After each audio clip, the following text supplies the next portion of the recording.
The news reached Earth like a storm bottled in glass. Across every screen, from the glowing billboards of New York to the flickering tablets in desert outposts, the Galactic Empire's message carried the same cold assurance. It spoke of custody for cultural study, a phrase polished smooth with alien bureaucracy. The Empire had taken several hundred human children, plucked from playgrounds, classrooms, and backyards, spirited away across stars, and now claimed guardianship in the name of scientific enlightenment.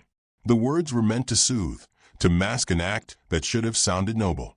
Instead, it tasted of iron and ash. The world did not erupt in fury. Not at first.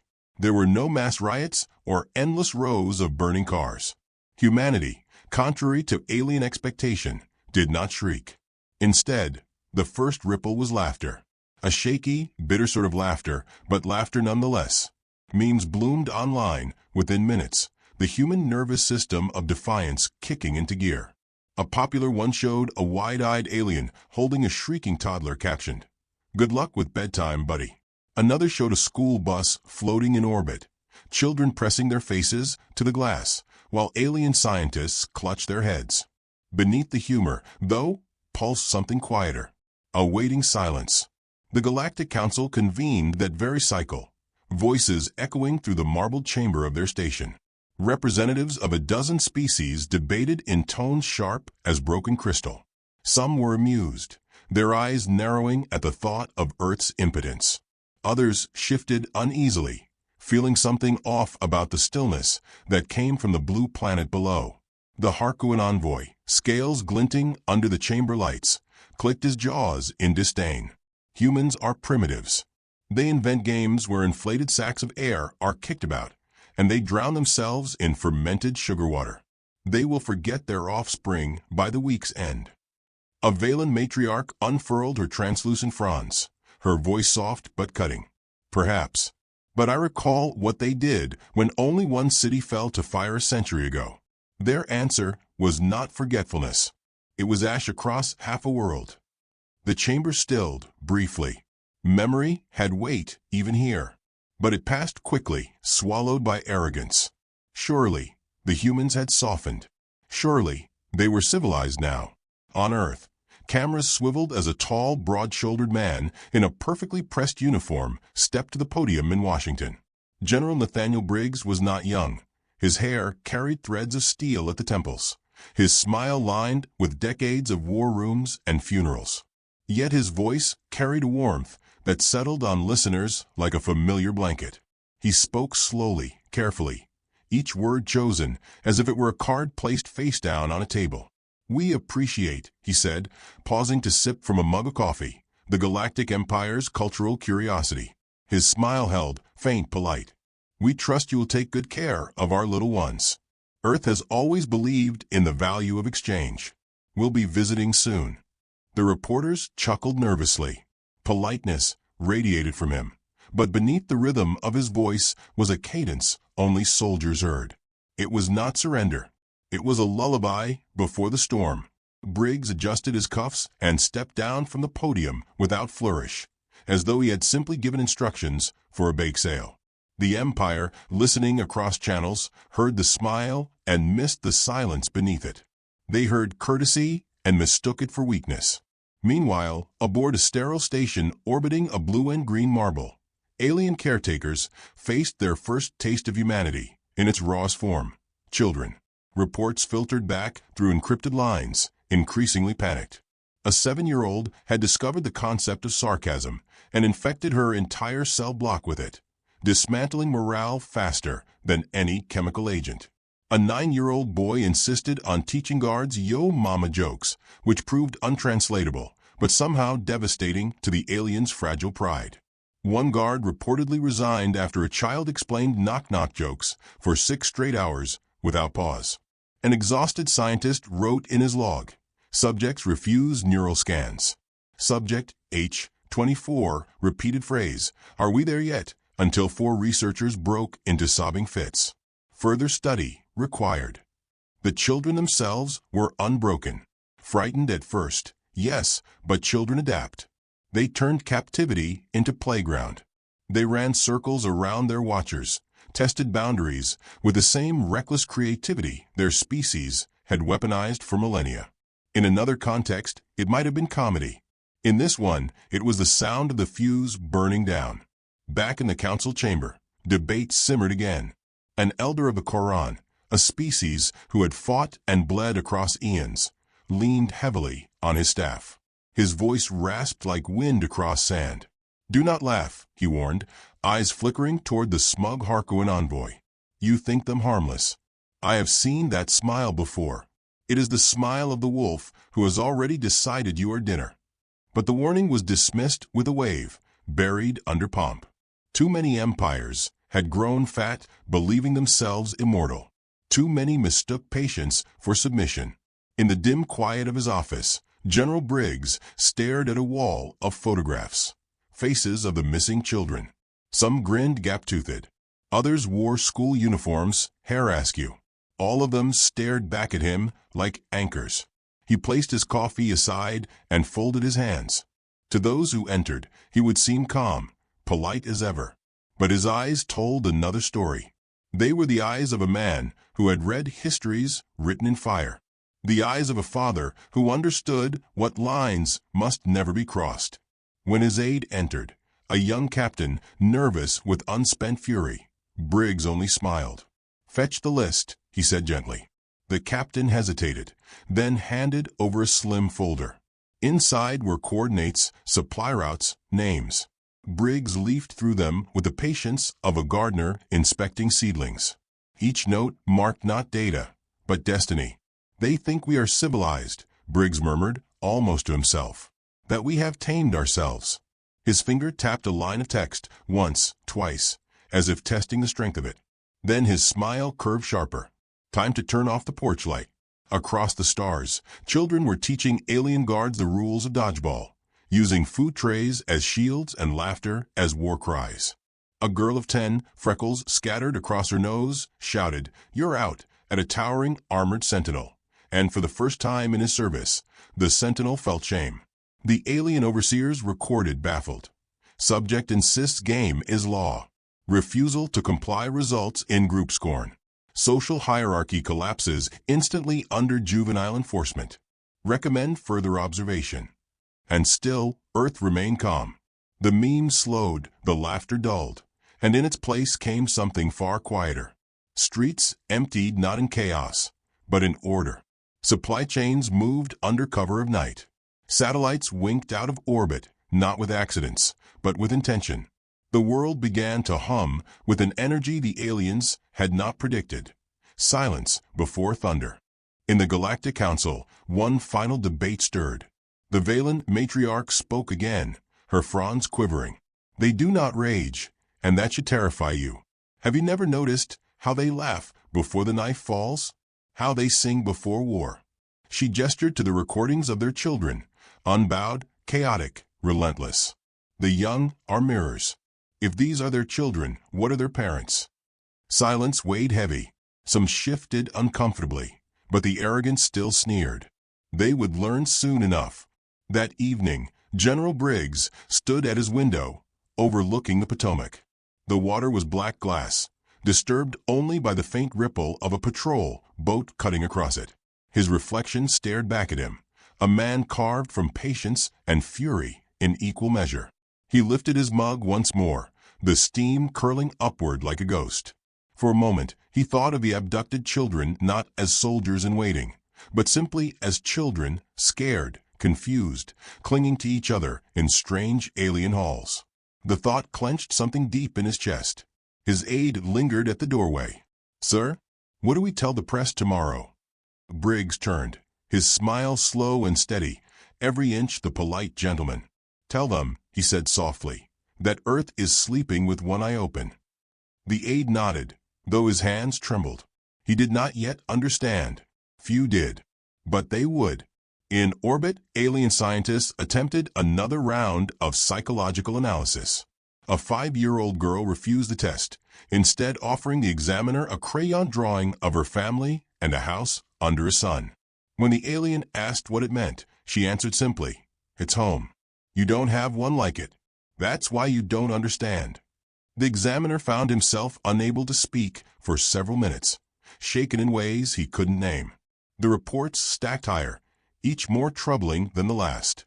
Still, the empire clung to its arrogance. Still, Earth kept smiling.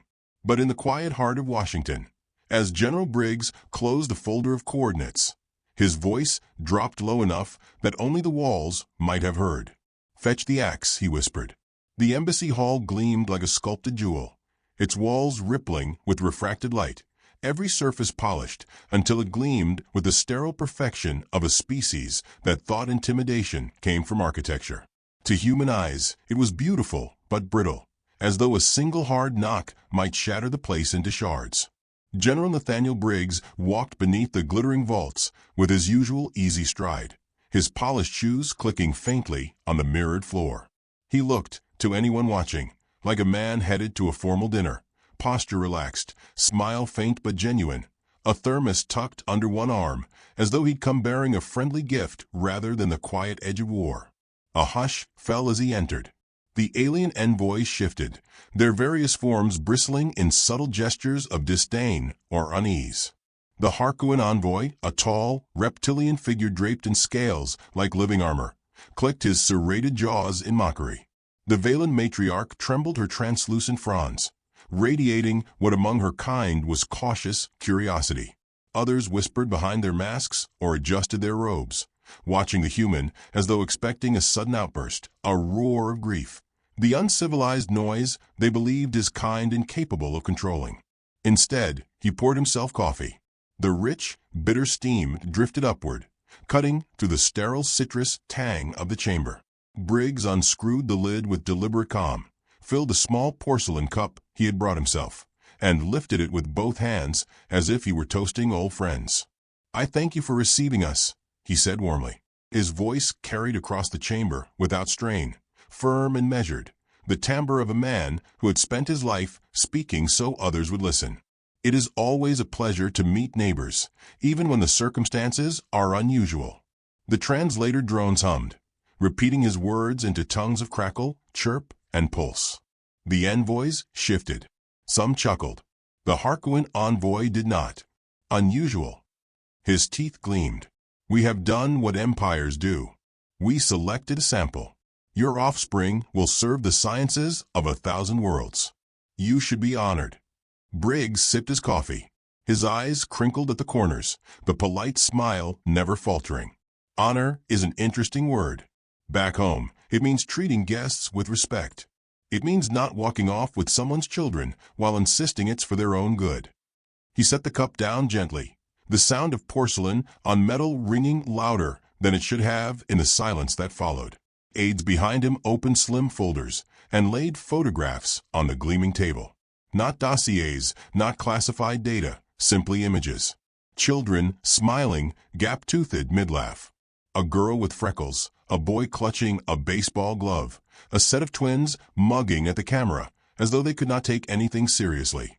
The aliens leaned forward, puzzled.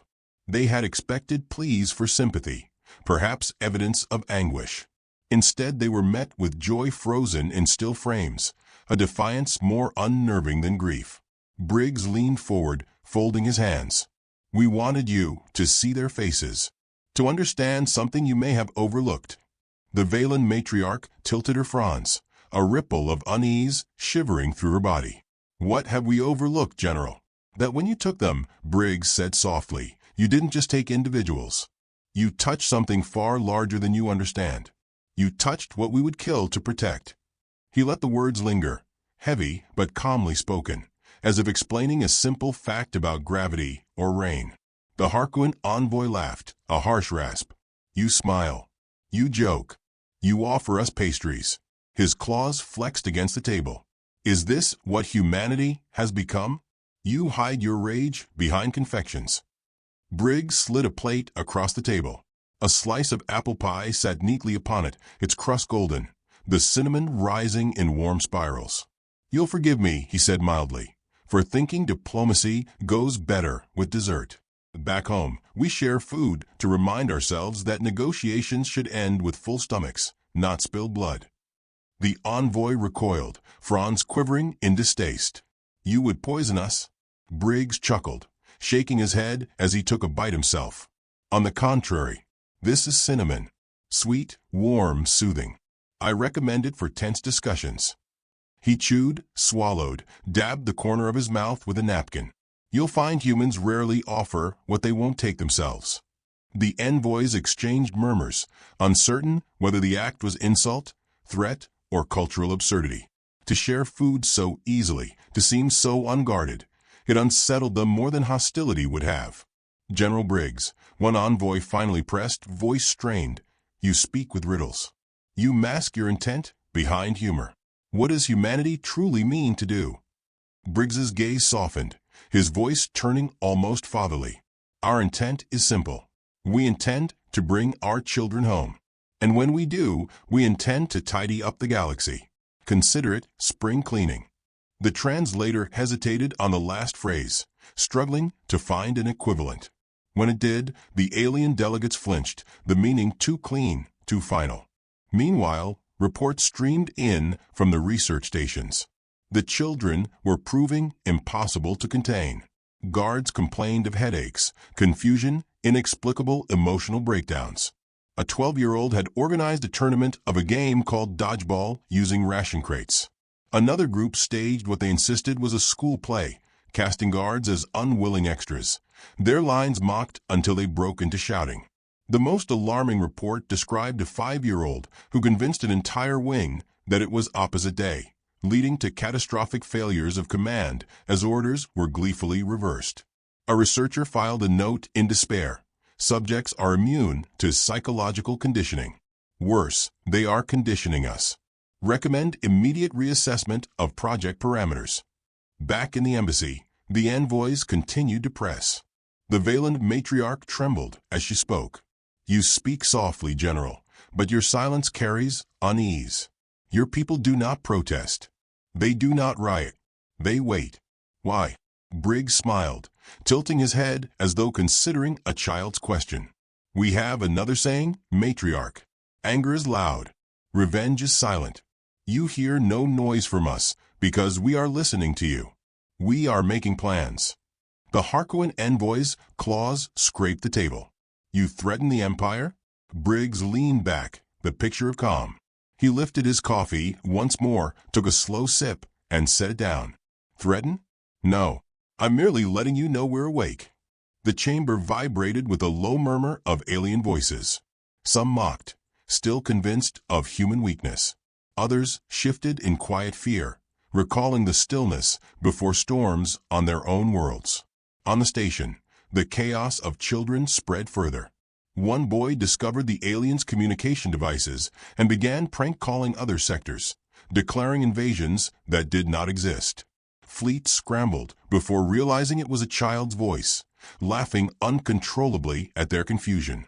Another group formed a rebellion with makeshift banners and chants, their energy so infectious that alien staff found themselves chanting along without realizing it. In Washington, Briggs sat in his office later that evening, the chamber lights behind him casting his silhouette dark against the Potomac. His aide, pale and tight-lipped, asked, "Sir, do you think they believe you?" Briggs turned, his face calm, almost gentle. "They don't have to believe me," he said. "They only have to keep wondering." He picked up a folder marked with foreign glyphs, leafed through it, and closed it again with quiet finality. "We let them take the children. That was their invitation. They don't know yet what kind of house they've walked into." The aide swallowed. "And when they do?" Briggs smiled, soft and steady, as though speaking to his own grandchild. Then the mask comes off. Far above, in the embassy's crystalline chamber, alien envoys replayed the meeting, slowing the humans' words, dissecting each pause. The Harkonnen envoy insisted it was bluster, nothing more. The Valen matriarch disagreed, whispering to her kin, "They smile like predators before they strike." And somewhere deep in orbit, a small boy scrawled the word home on the wall of his cell with a stolen marker, adding beneath it a crude drawing of a wolf. When the guards demanded to know why, he only grinned. General Briggs, that night, set his coffee aside, clasped his hands behind his back, and stared out at the black horizon. His reflection in the glass smiled faintly, but his eyes carried the weight of steel. He whispered words meant for no one but the dark. You took our children. That was your first mistake. Believing we're civilized was your last. The galaxy noticed it first in absence. No broadcasts, no protests, no furious declarations from Earth. The world went quiet in a way that made listening species lean closer to their receivers, waiting for the expected roar that never came. Silence pooled over the planet like a storm front, thick and electric, heavy with what it refused to reveal.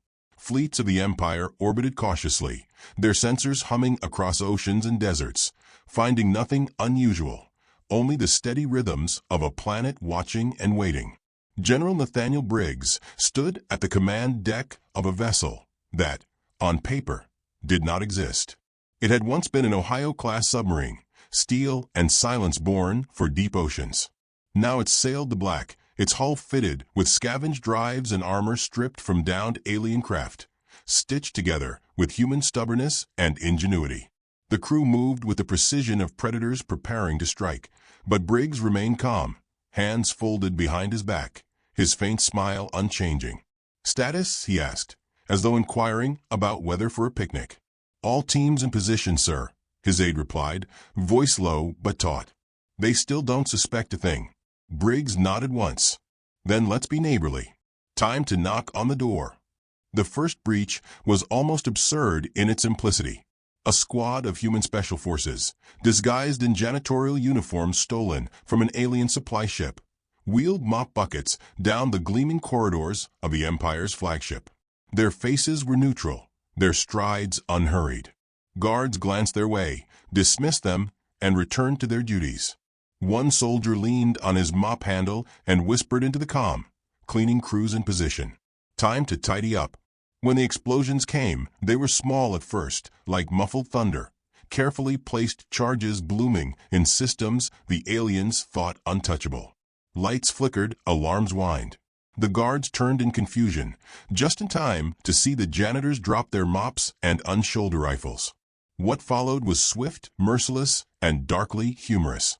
One human, after cutting through a squad, muttered dryly, "I told them no running in the halls." Across the galaxy, other reports flooded in. Empire outposts found their comms hijacked by crude human broadcasts. Old American songs, baseball anthems, country ballads sung with cheerful defiance. Some alien captains reported hearing laughter over their comms seconds before their reactors overloaded, as if the humans considered this all a game.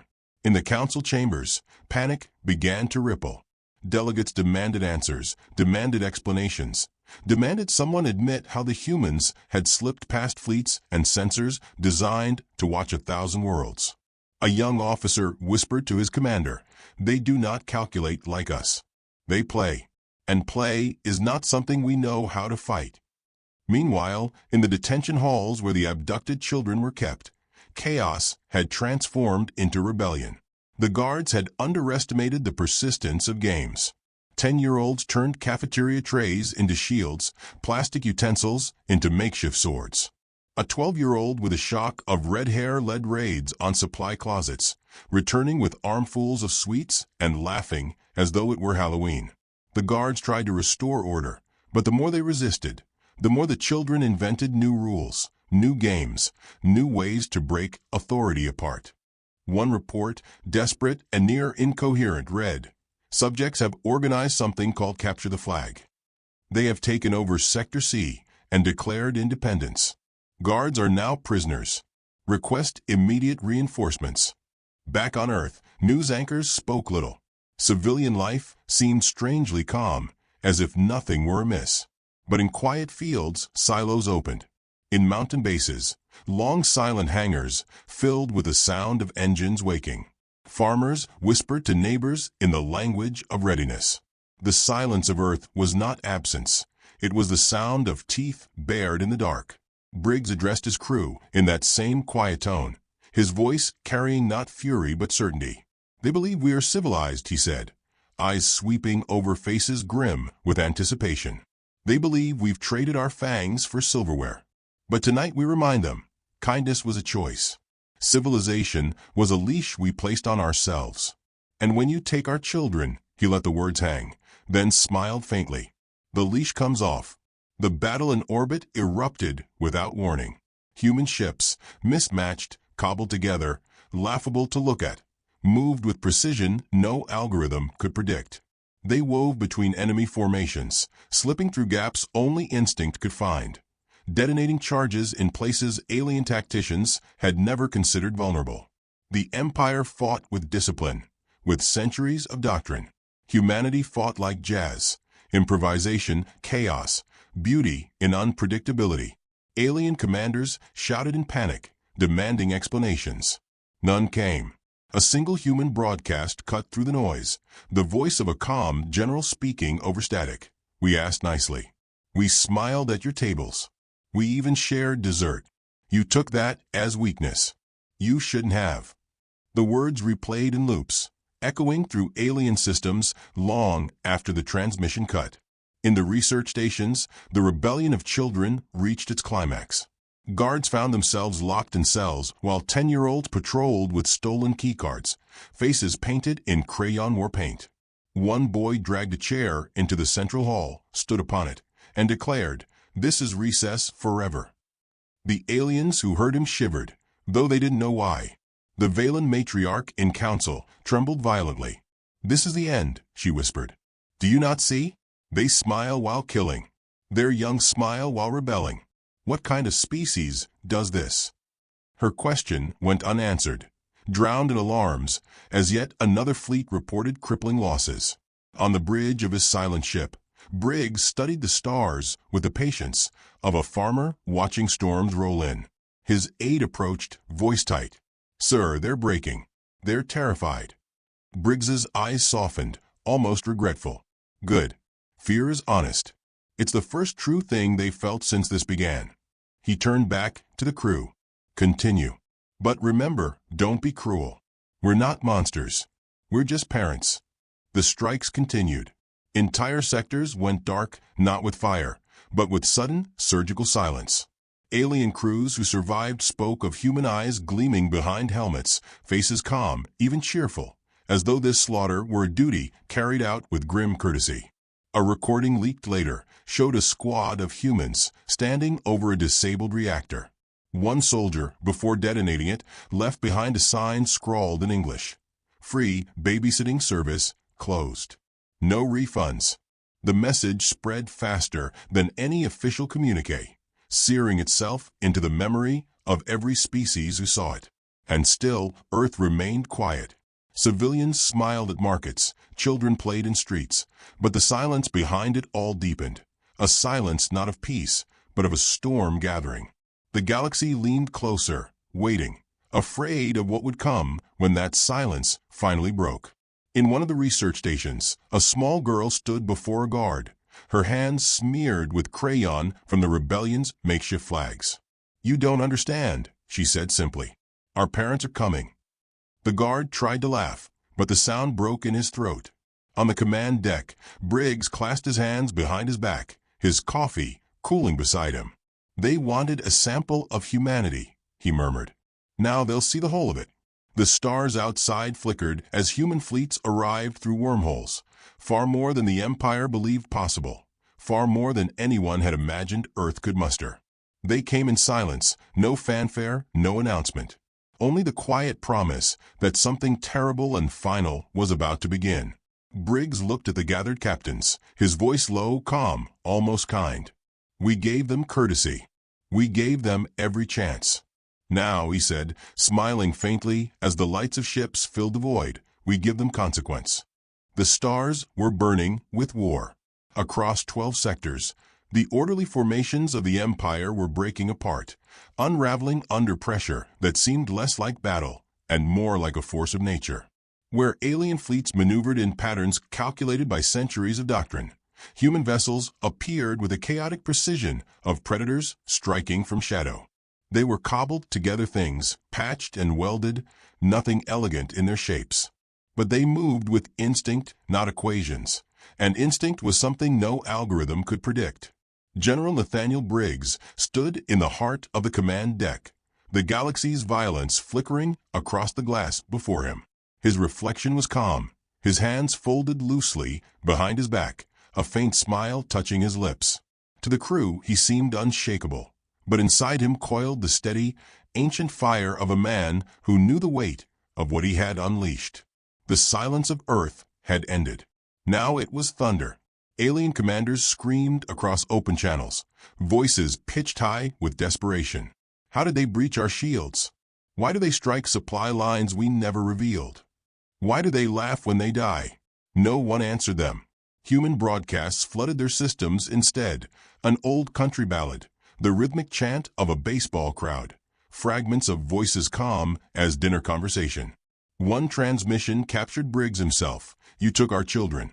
That was your first mistake. Believing we were civilized was your last. The recording played again and again, seeding terror deeper than any bombardment. In the detention halls, the children were no longer captives, but commanders of chaos. Guards huddled in their own cells, locked in by 10-year-olds wielding stolen access cards and triumphant grins. A girl with braids stood at the front, issuing orders in the high, shrill pitch of recess authority. You guard the hall. You bring snacks. You, no whining, that's against the rules. To the aliens, it was humiliation. To the humans watching from distant decks, it was poetry. Their young had not broken. They had learned. The council chambers of the Empire rang with panic. Delegates shouted over one another, some demanding immediate surrender, others clinging to arrogance, insisting it was temporary chaos. The Valen matriarch trembled in her fronds, her voice a whisper that silenced the din. They baited us. Do you not see? They wanted this. The abduction was a door, and we walked through it willingly. For the first time, silence filled the chamber. They all knew she was right. On the battlefield, a final trap unfolded. Alien fleets regrouped around a massive station, their last bastion of strength, drawing humans into what they believed would be a killing ground. But as they fired, their weapons misfired, their targeting systems collapsed, and the very fabric of their defense unraveled. Human code had slipped in weeks before, hidden in the laughter of children who had been allowed to play with alien consoles. What the Empire thought was harmless curiosity had been sabotage disguised as innocence. Explosions rippled through their defenses as human ships closed in, not with overwhelming numbers, but with precision. Each strike cutting a tendon, breaking a spine. The aliens had come to study a primitive species. Now they were watching the dismantling of their empire piece by piece, with the cold patience of surgeons and the feral joy of hunters. Briggs stood at the center of it all, his gaze steady. His aide approached, pale, trembling at the magnitude of what was unfolding. "Sir," the young man said, voice tight, "they're calling for negotiation. They're begging for terms." Briggs lifted his coffee, sipped it, and let the steam curl against his face. "We asked nicely before," he said softly. "We smiled. We shared food. But you don't bargain with those who touched your children. You finish it." The aide swallowed hard. "And after?" "After," Briggs said, eyes never leaving the collapsing fleets. "We will be civilized again. But only when the lesson is written in their bones." Across the comms, alien voices pleaded. Entire crews broadcast surrender, voices breaking into sobs as they begged for mercy. Human responses came not with cruelty, but with something colder. Silence, followed by sudden blackouts as ships winked out of existence. Mercy had not been withdrawn. It had never been on the table. Aboard the detention station, a boy no older than 8 stood before a panel of blinking lights. He placed his hand against it, recalling the instructions whispered by human operatives months before. He pressed a sequence, and the locks unsealed, every door sliding open. Human Marines flooded in moments later, rifles gleaming, eyes hidden behind dark visors. The children erupted in cheers, clinging to their rescuers, unafraid of the armored figures. One child looked up at a soldier and asked simply, "Did Dad send you?" The soldier, voice muffled by helmet, only said, "Always." The children were shepherded out, wrapped in blankets, carried gently though the battlefield still raged around them. To the aliens who witnessed it, the sight was unbearable. It was not an army reclaiming territory. It was a family reclaiming its young. And family, they realized too late, was the most terrifying thing in the universe. As the last of the alien fleets broke apart, Briggs gave the order. Human ships pulled back, not to retreat, but to reveal the final truth. From hidden depths of space, more fleets emerged, vessels no one knew Earth possessed, each bristling with weapons, each bearing the marks of alliances quietly forged in shadow. Humanity had not been alone. They had bargained with old rivals, tricked old enemies into friendship, and pulled every string with the patience of a species that had learned long ago to win wars by pretending not to fight until the moment came. The council chamber erupted with despair. The Harkonnen envoy slammed his claws against the table, shrieking, "You said they were primitives." His voice cracked as the Valen matriarch's fronds curled inward, whispering, "They were never primitives. They were polite." On the command deck, Briggs closed his folder. The photographs of smiling children now returned to his pocket. His voice lowered, quiet enough that only those nearest him heard. "We wanted peace. We begged for it in our own way. But you taught us again what we already knew. The universe doesn't respect civility. It respects consequence." Alien systems burned out one after another, cities darkening, fleets scattering into aimless ruin. The galaxy was learning, minute by minute, that humanity's restraint had been the most dangerous weapon of all. And still, Briggs's smile remained faint, his tone measured, as though this were a lesson in etiquette rather than extinction.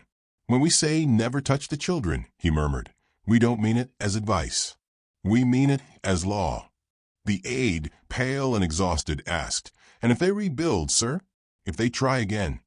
Briggs's eyes flicked to the stars, cold and bright beyond the glass. "Then we remind them a second time, and a third if needed. But they won't forget. Not after tonight." Somewhere, in the ruins of a fallen flagship, an alien survivor replayed the final broadcast left on their systems. It showed a banner left drifting in space, tethered to the wreckage. Words scrawled in English bold and mocking. "Free babysitting service closed. No refunds." The survivor wept, not for the loss of empire, but for the revelation that the galaxy had misunderstood Earth so completely. They had thought humanity feared war. They had thought kindness meant weakness. They had thought smiles were softness. Briggs stood silent as the stars burned with the wreckage of fleets, his hands folded behind him. For a long moment, he said nothing, watching the tide of consequence roll outward. Then, softly, almost tenderly, he spoke the final words that cut deeper than fire. "We're civilized again," he said, "but only because you're gone."